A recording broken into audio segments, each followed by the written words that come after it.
Man, I'm excited about today's episode. I got my good friend, Scott Eddy, who's actually one of our board of advisors for the Hotel Guide, but he's actually one of the top 15 influencers, travel influencers in the world. He is where I want to be. Always traveling, always doing something. Scott, how are you doing this morning? I am doing good. How are you? I'm And you're doing getting ready for your wedding. You got to be doing unbelievable, no? it. The countdown is on. Yes, Countdown is on. we're balancing business, a little bit of travel, and then having a wedding at the same time. So yeah, I try and keep a smile on because we got a lot of good things going on. But yeah, thank you for that. It's Where is the honeymoon going to be? We're actually starting in Las Vegas, and then we're going to venture out from there. We've got a couple of ideas, haven't finalized those yet, but that's where we're going to start, and then we'll kind of go from there. So it'll be fun. That's the bottom line. Honeymoon on the fly. Let's go. Hey, I learned a little bit from you from our conversations. You know, sometimes you just go and see where life takes you, and have computer will travel. But today's episode is going to be a little bit different, a little bit fun. Normally, I'm interviewing my guests and asking them about themselves. We've had you on for, I think you're my first guest that's been on for 3 times. So that's pretty cool right there. But cool. We're going to talk a little bit about luxury travel. This upcoming edition, we're talking luxury travel. We're going to have that in our magazine. I know you've been dealing a lot in that market as well. And so I thought, you know what better person to kind of bring on, talk a little bit about what luxury travel is, maybe best practices for marketing, and then how all of that stuff aligns with what we're doing. So let's just jump into a couple of questions here. But for you, what does actually luxury travel mean to you, kind of in today's world? Luxury travel and for the most part, ultra luxury as well. It's less about the gold-plated everything and more about intention. It used to be about the flash, the marble floors, the white glove service, status symbol. Now it's about space. It's about time, connection, personalization. It's having someone remember your name, your preferences, and how you take your coffee. It's staying somewhere that feels like it was built just for you, not mass produced. Quiet luxury is winning because people want to feel seen, not sold to. You know, in my world, I come from investment banking world. So in my world, ultra luxury isn't always a $10,000 a night villa. It could be an investment banker that works 110 hours a week, and all he wants to do is take off his shoes and dip his toes in the sand. That could feel luxurious to somebody who is stuck in an office in front of a computer on the phone all day long. No, definitely, and I agree, and I love you actually answer my next question, how it's evolved. But it's true because people are talking about the experience in travel across the board. Yeah. But when you're talking about luxury and ultra luxury, you know, people have this mystique of like, oh my God, it's this and that, but it is so much more about the experiential side of things. But tell me a little bit about how luxury travelers are really prioritizing their experiences over like the possessions and stuff like that. It's everything. Personalization is no longer a perk. It's the price of entry. If I'm paying $2,000 a night, I better not be treated like I'm booking number 2,486. The brands that win are the ones who remember what you like, who you are, and who made your experience feel impossible to replicate. As for exclusivity, it's shifted from valet ropes hold on. Can we cut that out? As for exclusivity, it shifted from velvet ropes to tailored access. Oh, yeah. People want the thing their friends have done. Wow, what's wrong with me? People want the thing their friends haven't done yet. Yeah. The private island, the off-menu dinner, the secret wine tasting with the owner. It's not about being flashy. It's about being first and feeling like it was curated just for you. Yeah, I think that's one of the big things you're talking about is well, people just want to feel valued. You know, one of the greatest things is really like when you talked about at the very beginning was them remembering your name. That's what every person wants. People want their little name. Thing. It's the number one thing you want to hear is your name. obviously in a good way. Uh, but especially when you're on vacation, I've been to places where the valet remembered my name, and I was like, how do you know that? That's why, like, even when for me as a traveler, whenever I see someone's name tag, I actually respond to them with their name. Hey, thank you, Scott, or whatever. That way, there's that value in that name and that personalization. It's so important nowadays. It's ironic that in a hospitality industry, sometimes we're not as hospitable as we should be, which is crazy. Speaking of luxury, speaking of hospitable, speaking of those kind of things, you're so well traveled. I love keeping up with you, and especially from the social media side of things and everything like that. But what's one unforgettable luxury experience you've had, or if you've got a couple, even that too, that maybe could kind of resonate with our audience in terms of this is how it should be done? Honestly, so one time I was in Cabo and I was staying at this very, very high-end resort, and we were at dinner with the GM the night before, and he happened to know that I love sunrises. And at dinner, he said, "We have something very special for you. Be in the lobby at 4 a.m." So we were like excited, like I'm pumped, get dressed, like go down. And we go down, and he arranged this sunrise breakfast on a private yacht. And it wasn't the yacht that made it special. It was the silence. It was no emails, no crowds, just the ocean, that perfect mimosa and a crew that already knew what we wanted without me saying a word. The chef came out, we chatted for 5 minutes, brought out something custom, then disappeared. No fanfare, just a thoughtful execution. That's real luxury. When the details are so well handled, you don't even notice until after everything's over. I mean, can you imagine sitting at the arc in the end of at the end of Cabo?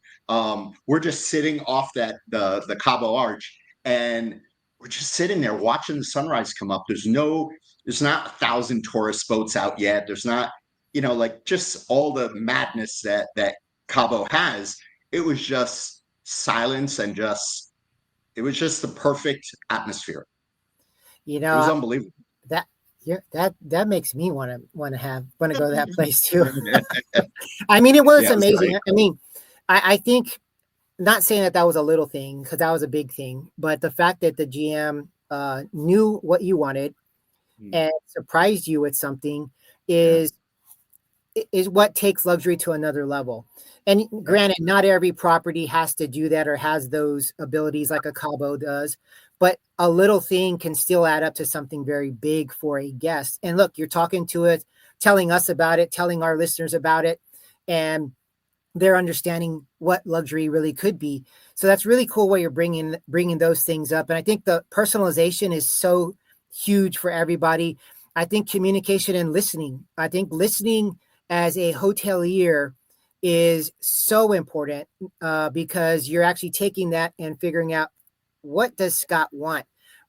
Because I think we give away our clues to people, but sometimes people don't listen, and they're listening to reply, not listening to be, to hear it. And so, for instance, this GM was right on point when it came to you and what you're talking about. Pretty good stuff. But I know you're a marketing guru when it comes to social media, when it comes to not only your personal brand, which I love what you've been doing recently with your personal brand, but I also know that you get hired by these luxury properties, cruises, DMOs, because they need to figure out a way to connect with the audiences the right way. You've been putting out some great content yourself talking about that. It's not just a photo. It's not just the image. It's, what are you doing? I love your post a few days ago. It was about the brochure. If your brochure is who you are, that's not who you are. And so what is the most effective way to kind of help market luxury properties or places on social media nowadays? First off, it's storytelling. It's not selling. That's the golden rule. Luxury and ultra luxury audiences, they don't want to be marketed to. They want to be inspired, educated, emotionally moved. The most effective content feels editorial, not promotional. You need high-end visuals, of course. It's the narrative that drives just conversions, basically. The behind the scenes of the chef forage in ingredients. The story of the family who's owned the estate for generations, the stillness of the morning view from a private villa. And most importantly, you have to segment your platforms. Instagram is your digital showroom. LinkedIn is where you speak to the decision makers and travel advisors. TikTok is where you quietly test virality in ways that don't cheapen your brand. Every post should whisper, not scream, because in ultra luxury, subtle is power. Oh, I really love that. Every post should whisper. And that's opposite, the antithesis of all these other marketing options for people. It's one of the. What's funny is a lot of people, when I talk to very high end brands, a lot of time they're like, oh yeah, but my audience is not on Instagram. They're not on TikTok. They're not on. Are you kidding me? Some of the most active platforms, some of the most winningest platforms on social media are the ultra luxury. Mm-hmm. Look at Chanel, look at Gucci, look at Louis Vuitton, look at Versace is killing it on social media. Yeah. Like, these people have no idea. How hard is it to educate a luxury brand on the power of social media? Not only the power of social media, but the right way to use social media. How hard is it? It's like, hello, Mr. GM. It's like talking to a wall. Honestly, most of them have not gotten it yet. Yeah.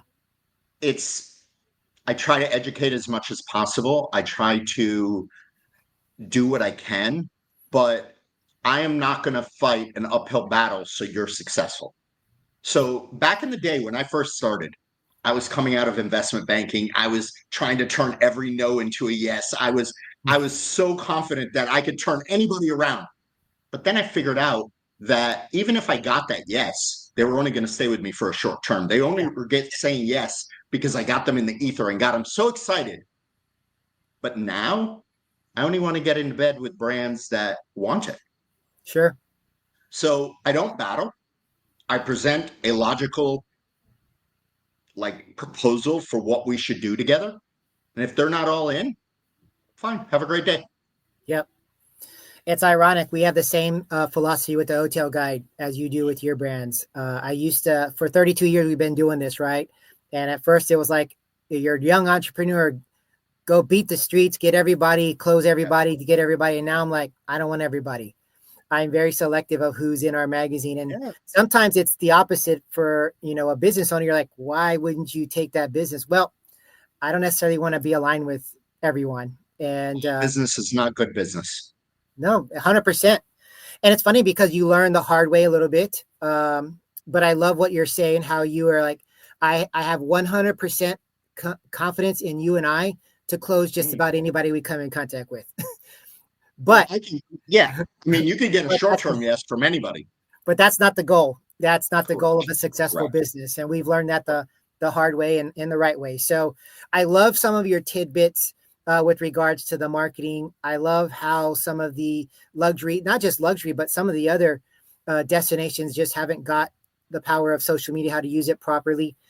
Any last thoughts that you can lend to our audience about maybe luxury, how they're marketing or anything like that? And again, how can people find you? So I'm easy to find. I'm Mr. Scott Eddy on every platform. And I reply to every comment and reply to every DM. You can attest to that. I can attest to that.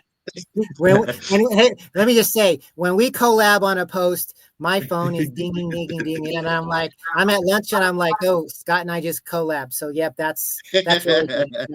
I know firsthand how it works. At the end of the day, and right now, the way AI has basically shoved aside SEO. Okay, this is the way I look at it. Google SEO, like if you're spending $1 for SEO right now, you're wasting your money. Because right now, with the way social media is set up and the way search scrapes social first before any kind of SEO, they scrape three things. They scrape the words coming out of your mouth, the captions on the screen, and your caption that's written. So as long as those are sprinkled with the correct keywords and the right content, not to sell, to tell stories, Yeah. but effective storytelling. Mm-hmm. So there's not a problem sprinkling keywords, the right keywords into your stories, as long as it doesn't affect the story, if that makes sense. Correct. Mm-hmm. So these days, more than ever, you should be posting as much as possible, telling as many stories as you possibly can, because there's not a platform out there that does chronological anymore. LinkedIn-ish, but not really. Mm-mm. I was just scrolling on LinkedIn right before this. I saw one post that was 8 days ago, and then the next post was 1 hour ago. So it doesn't even show you when things were posted. Mm-hmm. So for Facts. me, sometimes I post 3 posts in a row on TikTok because you're never going to know, you're never going to see it. It's based on interest. It's not based on chronological. So why would you want as much content as possible pushed out there? Yep. So Yep. just don't be afraid to test. At the end of the day, don't be afraid to test. If something fails, fail in public. Don't worry about failing in private or public. Fail in public because it shows that you're human. Yeah. And it's not necessarily a failure. Just Mm-mm. because you think it is, it's not necessarily a failure. No, I agree. I think that's authenticity in a brand right there. People don't want perfect brands or perfect people. They want things that they can resonate with. And reality is we're going to make mistakes. And people are going to go like, you know what? I've done that before. I'm going to give them some grace and let me see what else is going on in that world. But man, Exactly. you have dropped some truth bombs here at the end. And you've dropped some good stuff throughout the content as well, Scott. Again, as always, thank you for being on our Travel Talk podcast today. Appreciate you having me, man. Awesome. Hey, to all of our listeners, readers, followers out there, you know the drill, thehotelguy.com. Like and subscribe.